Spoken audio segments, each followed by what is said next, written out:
occasions to wear your clothes. A lot of y'all got closets full of clothes that you've never worn because you're just waiting for a special event, or you're waiting for a date night, you're waiting for an outing with your friends. Wear that stuff whenever you want to wear it. If you're in the mood to get dressed, put that stuff on.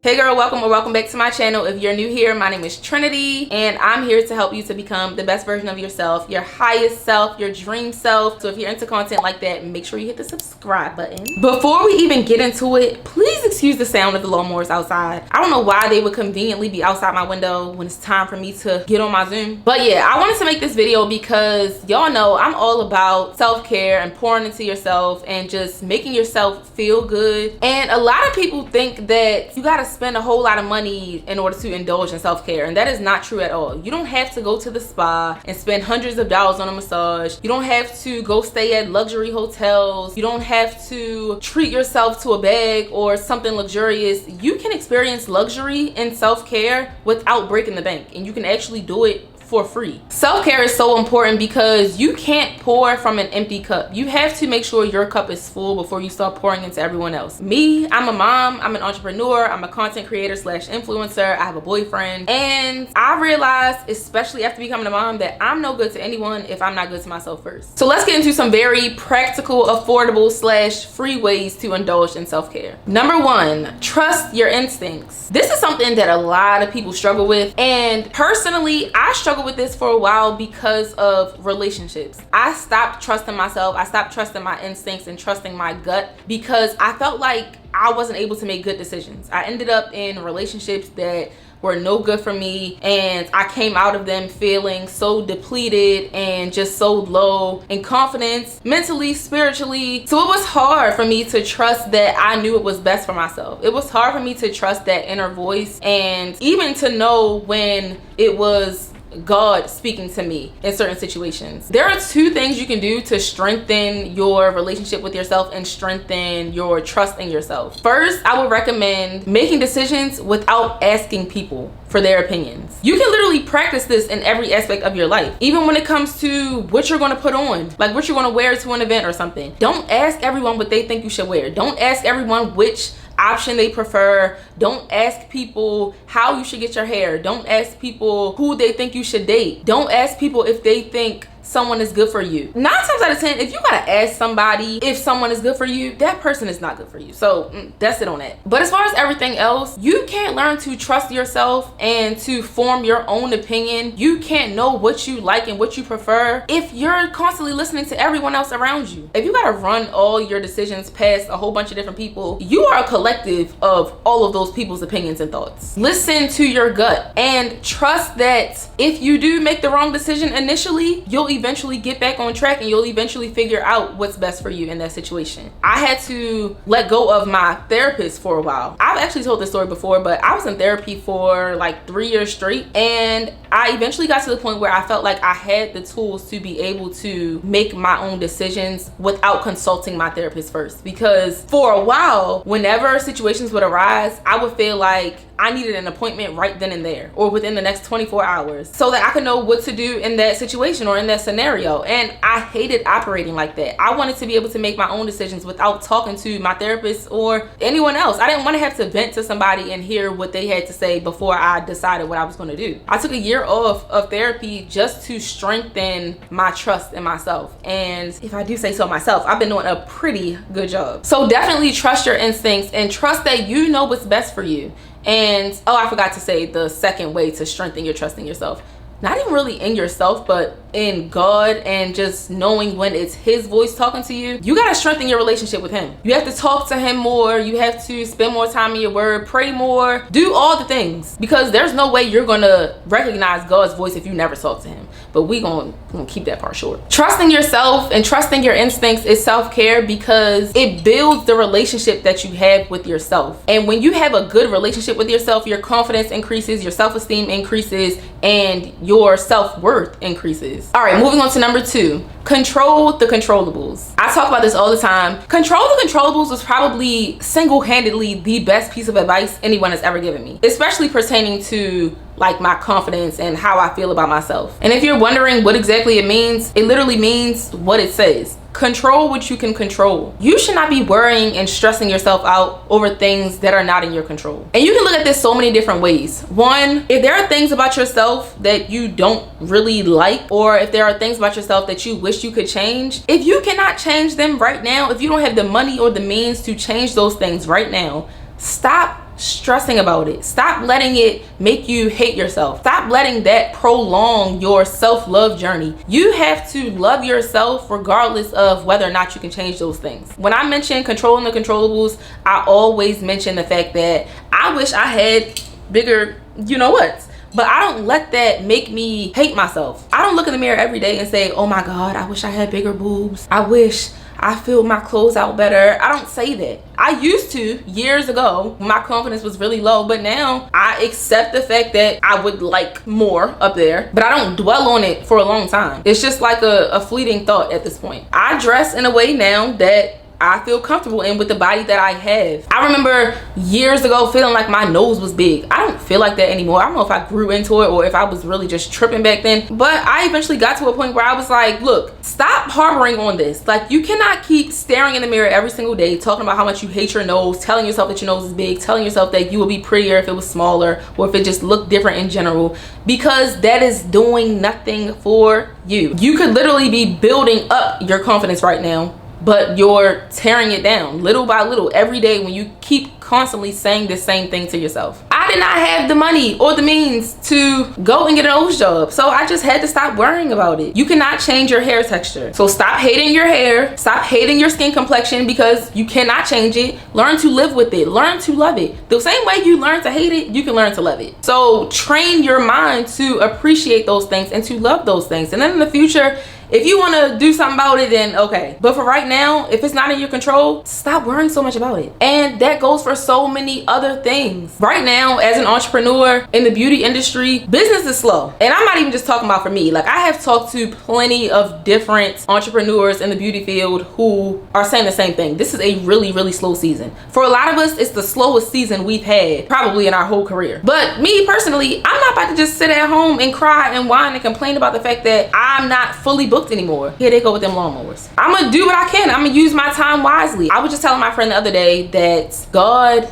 gives us slow seasons so that we can redirect and so that we can strategize and figure out something else that works. It's a time for us to pivot and discover new things and try new things. So like I said, I'm using my time wisely. I'm doing what I can, because sitting and complaining is not going to do anything. It's not going to change anything. It's not going to make my situation better. There's always something you can do to make the situation better. And that one kind of ties into my next tip, which is to speak kindly to yourself. I cannot stress this one enough. So many people talk down on themselves on a daily basis, often multiple times a day. I used to be that person. I used to not be able to look in the mirror without tearing myself down. There was a time where I had nothing nice to say to myself when I looked in the mirror. You have to talk to yourself as if you are someone you love, as if you are your best friend, as if you are your sister or your favorite cousin, your mom. Really treat yourself like a delicate flower. Treat yourself how you would want a man to treat you. Talk to yourself how you would want a man to talk to you. We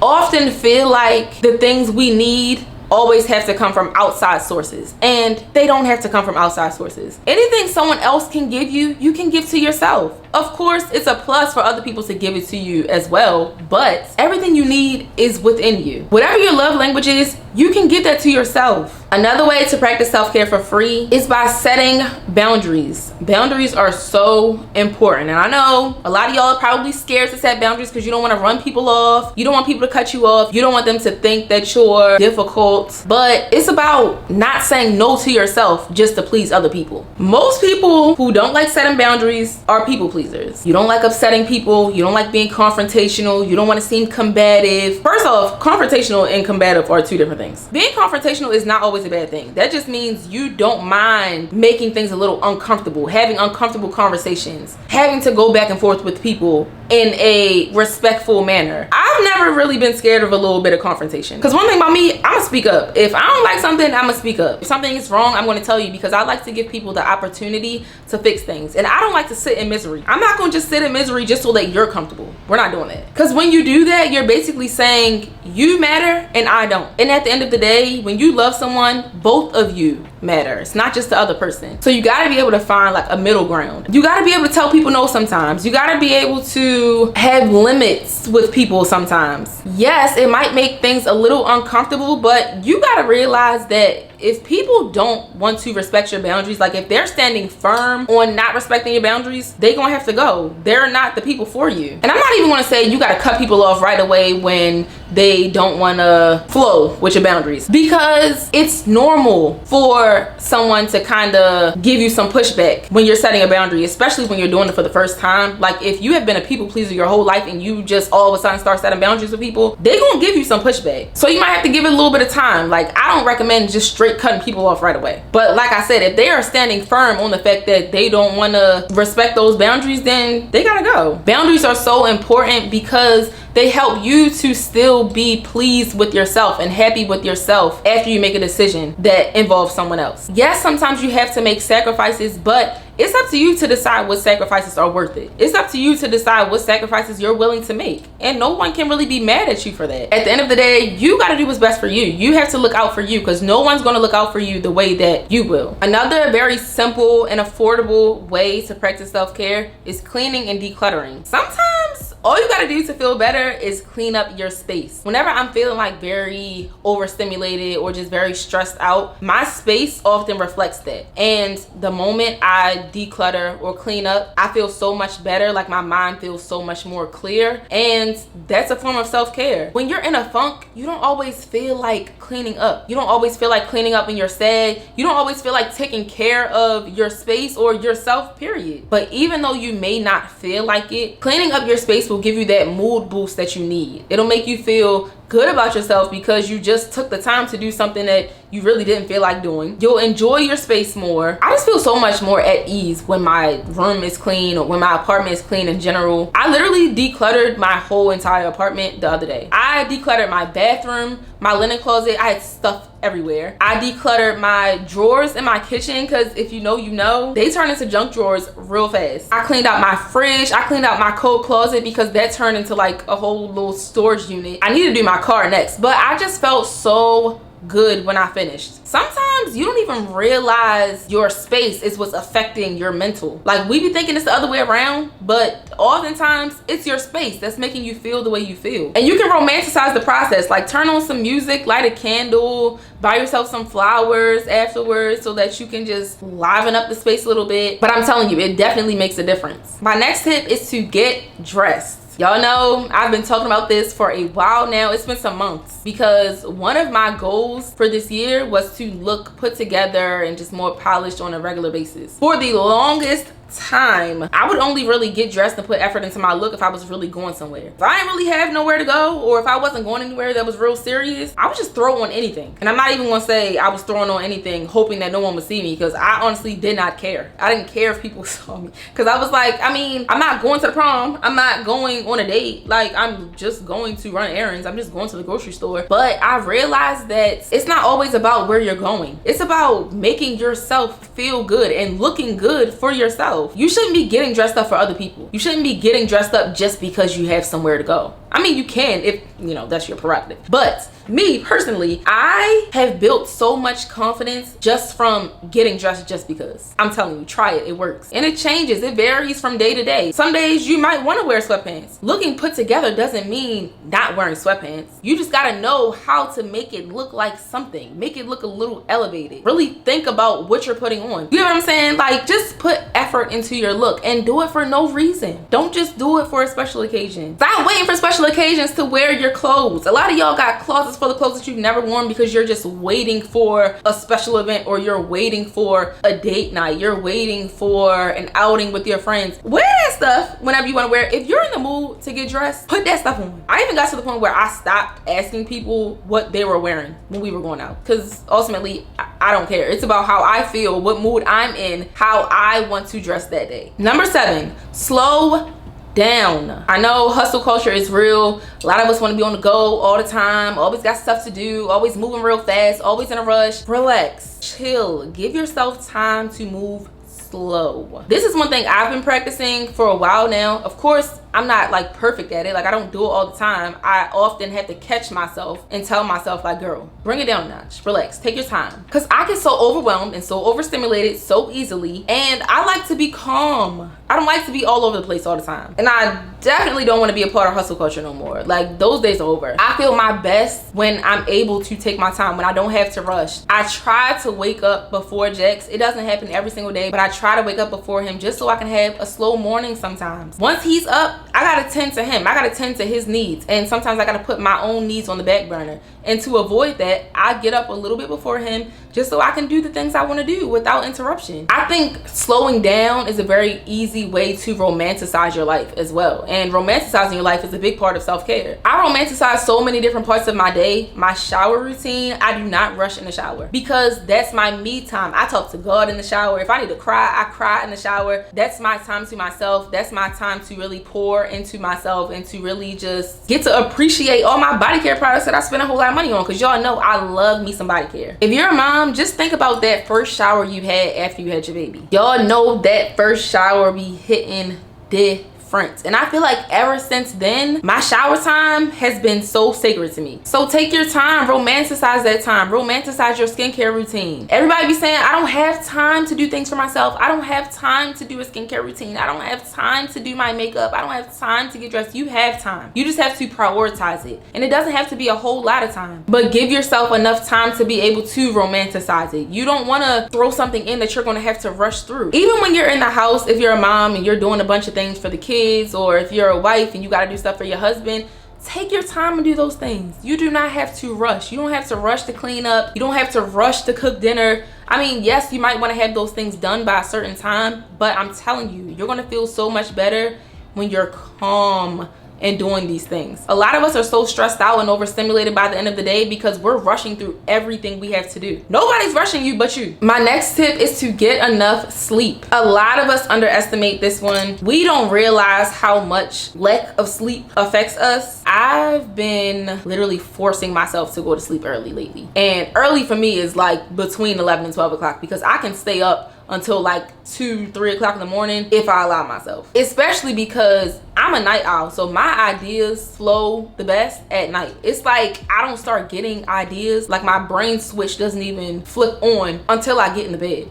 Then all of a sudden I got all these creative juices flowing. So I can really sit on my phone all night, but that does not feel good for me in the morning. When I wake up, I often wake up with headaches because I just didn't sleep good, or because I was on my phone too close to the time that I went to sleep. I wake up with headaches. I wake up feeling like I got no sleep that night. Sometimes I really don't even sleep good, period, because my brain is too stimulated before I actually fall asleep. You gotta give yourself time to wind down. Give your mind time to wind down before you go to sleep. But definitely make sure you're getting an adequate amount of sleep. And that number differs for everyone. Some people are fine with 6 hours of sleep. Some people need 8 to 10 hours of sleep. If you are not a 6 a.m. girly, a 5 a.m. girly, 4 a.m. girly, whatever, if you're not even a 7 a.m. girly, don't force yourself to wake up at that time just because everybody else is doing it. Do what works for you. As long as you're getting a good amount of rest, do what works for you. Number 9, do a social media detox. I know a lot of y'all probably cringing right now because y'all can't even stand the thoughts of not being on social media, but I'm telling you, it will make you feel so good just to have your brain, your mind clear, and to not be scrolling all day long on your phone, seeing what everyone else is doing at every second of the day. And it's sad that we even have to